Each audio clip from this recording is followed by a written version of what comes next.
이 시간 하나님의 말씀은 민수기 6장 24절에서 26절까지의 말씀입니다. 민수기 6장 24절에서 26절까지 말씀입니다. 여호와는 내게 복을 주시고 너를 지키시기를 원하며 여호와는 그의 얼굴을 내게 비추사 은혜 베푸시기를 원하며 여호와는 그 얼굴을 내게로 향하여 드사 평강 주시기를 원하노라 할지니라 하라. 민족 고유의 명절인 설날이 시작되었습니다. 설 명절 첫날 오늘도 잊지 않으시고 새벽부터 주님의 전을 찾아 또 예배하는 모든 이들에게 하나님의 축복이 가득하기를 진심으로 소망합니다. 설은 참 좋은 날입니다. 흩어졌던 가족들이 오랜만에 만나고 또 행복하고 즐거운 시간을 보내는 아주 기쁜 날이죠.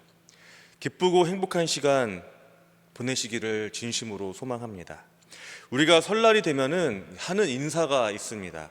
바로 이 새해 복 많이 받으세요라는 인사입니다. 그런데 이 복이라는 것은 무엇일까요? 복. 이 세상 사람들은 복에 대해서 행운을 기대하며 복을 빕니다. 그런데 우리 그리스도인은 특별히 복이 무엇인지 또 복의 근원이 어디에서 오는지를 분명히 아는 사람들입니다. 특별히 오늘 우리가 나눈 민수기 6장 24절에서 26절의 말씀은 하나님이 자신의 백성들에게 주시기를 원하시는 진짜 복이 무엇인지에 대해서 알려주는 말씀입니다. 이 말씀을 통해서 우리가 정말 소망해야 하는 참된 복, 진짜 복이 무엇인지, 또한 나와 내 가족, 이웃들에게 주어지기를 바라는 복이 무엇인지 나누기를 소망합니다. 본문의 말씀은 민수기의 말씀이고 이 말씀의 공간적인 배경은 다름 아닌 광야입니다. 우리가 잘 알다시피 광야에는 아무것도 없습니다. 이 생명이 자라나기에는 척박한 환경이기도 합니다. 그 어떠한 감사와 또 기쁨도 없는 그런 곳이지요. 그런데 오늘 하나님은 바로 이 광야에서 복에 관해서 말씀하고 계십니다.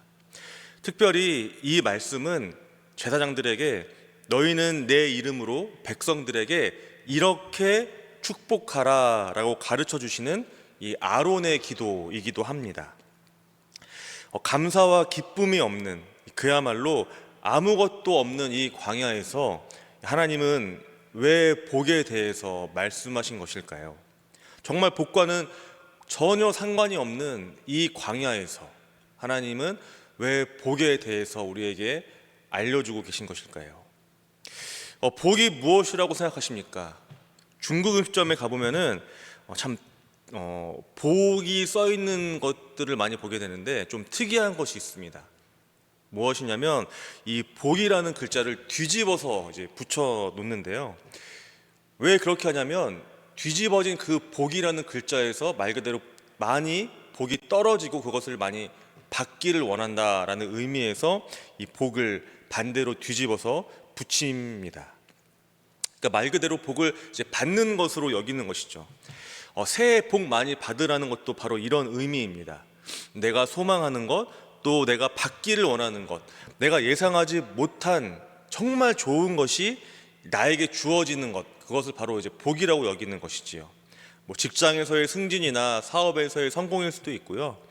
재산이 불어나거나 병에서 낫는 일, 또 건강해지는 것을 복이라고 생각합니다. 정말 물론 귀한 것들이고 저 또한 바라는 것입니다. 그런데 이러한 것들, 즉 이 세상이 말하는 복에는 한계가 있습니다. 그 한계라는 것은 상황과 조건에 달렸다는 것입니다. 돈이라는 것은 있다가 없습니다. 건강은 세월이 지나면 약해집니다. 사업의 성공과 직장에서의 승진도 계속해서 유지되기가 참 쉽지 않습니다. 그런데 세상은 말합니다. 내 손에 쥐어지면 그것은 복이고 그것이 사라지면 화라고요. 그런데 진짜 복이라는 것은 이 상황에 따라서 있다가도 없어지는 것이 아닙니다. 성경은 복에 대해 이렇게 말합니다. 히브리어로 복을 바라크라고 하는데요. 이 바라크는 무릎 꿇다라는 단어에서 유래했습니다. 즉 하나님 앞에 무릎을 꿇고 하나님을 나의 주인으로 인정하는 것, 주인 되신 하나님과의 이 하나님과 나와의 관계 그 자체가 복이라는 것입니다. 오늘 말씀을 봐도 그렇습니다. 24절에서 26절을 보면 여호와라는 단어가 반복이 됩니다. 그러니까 이 복의 주체는 다름 아닌 여호와 하나님이라는 것이지요. 여호와 하나님이 나를 지키시기를 원하고, 여호와 하나님이 나에게 은혜 주시기를 원하며, 여호와 하나님이 나에게 평강 주시기를 원하십니다. 복이라는 것은 내가 얻는 것이 아니라, 하늘에서 갑자기 뚝 떨어지는 것이 아니라 전적으로 하나님의 주권 아래 있다는 것을 의미합니다. 하나님과 함께하는 것 그 자체가 바로 복입니다. 우리가 믿음 생활을 하다 보면은 소유가 넉넉하지 않아도, 또 여건이 좋아 보이지 않음에도 불구하고 항상 감사하는 그런 분을 보게 됩니다. 어떻게 그럴 수 있을까요? 그렇습니다. 하나님과 함께 하시는 것이 복임을 아는 분이시기 때문입니다. 오늘 이 설 명절 가족들이 모인 그 자리에서 이 재물의 풍요보다 임마누엘 하나님이 함께 하시는 그 영적인 풍요, 그 복을 누리시기를 축복합니다. 하나님이 우리와 함께 하신다는 것은 말 그대로 그 함께 하심 그 이상을 의미합니다. 24절을 보면 하나님이 우리를 지키시기를 원한다라고 합니다. 이 하나님의 지키심은 세상이 우리를 지킴과는 차원이 다릅니다. 이 세상은 지킴을 위해서 보험을 들기도 하고 좋은 집에 살기도 하고 또 노후를 준비하기도 합니다. 그런데 이러한 것들이 온전히 우리를 지켜주나요? 아닙니다. 이 세상의 울타리는 언제든 무너질 수 있습니다. 하나님의 지키심은 목자가 양떼를 위해서 이 가시덤불로 울타리를 치고 밤새 깨어서 맹수를 보호하시는 그 지킴을 말합니다. 졸지도 주무시지도 않으시는 하나님이 불꽃과 같은 눈동자로 우리를 지키시는 것, 그것이 바로 하나님의 지키심이자 복이라는 것이지요. 이 세상에 어떤 어려움이 찾아와도 하나님과 함께 한다면, 하나님이 우리를 지키신다면 안전합니다.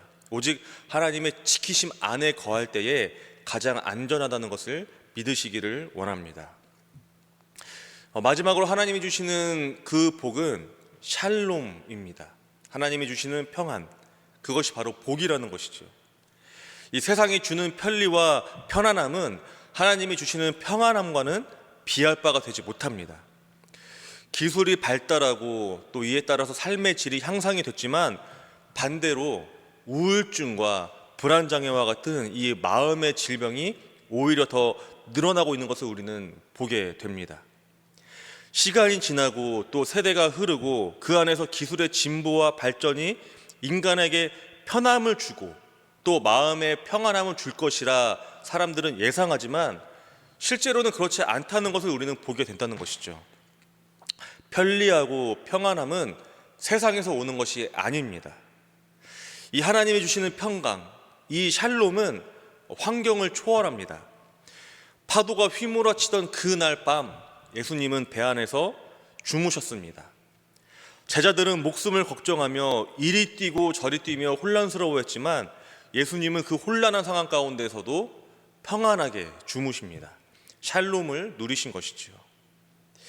아무리 많은 재산이라도 가족 간에 다툼이 있다면 그것은 샬롬이 깨진 것입니다. 명절을 맞이해서 진수성찬을 차려놓고 맛있는 것들을 앞에 두었지만 서로 헐뜯는 말을 한다면 그 안에는 샬롬이 없습니다. 반대로 가진 것이 없어도, 정말 차린 것이 없어도 하나님이 주시는 평강이 있다면 그곳이 바로 하늘나라입니다. 그리고 이러한 평강을 누리기를 원하시는 것, 그러한 평강을 우리에게 주시는 것이 바로 주님이 주시는 복입니다. 오늘 본문은 이렇게 마무리됩니다. 그들은 이같이 내 이름으로 이스라엘 자손에게 축복할지니 내가 그들에게 복을 주리라. 이 서두에 말씀드린 것처럼 오늘 본문은 제사장들에게 하나님이 복을 이렇게 주어라 라고 가르치신 하나님의 말씀이라고 했습니다. 하나님은 말씀하십니다. 너희가 내 이름으로 축복해라. 그러면 내가 복을 주겠다. 오늘 이 말씀을 듣는 우리 성도님들이 바로 영적인 제사장입니다. 가정에서의 영적 제사장입니다. 아버지로서 또 어머니로서 또 자녀로서 이 설날 가족들을 하나님의 이름으로 마음껏 축복하기를 원합니다. 새해 복 많이 받으세요 라는 인사도 좋지만 하나님이 지키시고 은혜 주시고 또 평강 주시기를 진심으로 소망합니다 라는 이 진짜 복을 누리는 그 인사를 나누는 이번 설이 되기를 소망합니다. 함께 기도하시겠습니다. 사랑과 은혜가 풍성하신 하나님 아버지, 민족 명절 설날 첫 시간을 이 세상의 분주함보다 주님의 전을 먼저 찾게 하시고 또 말씀과 기도로 이 새벽을 열게 하시니 감사합니다.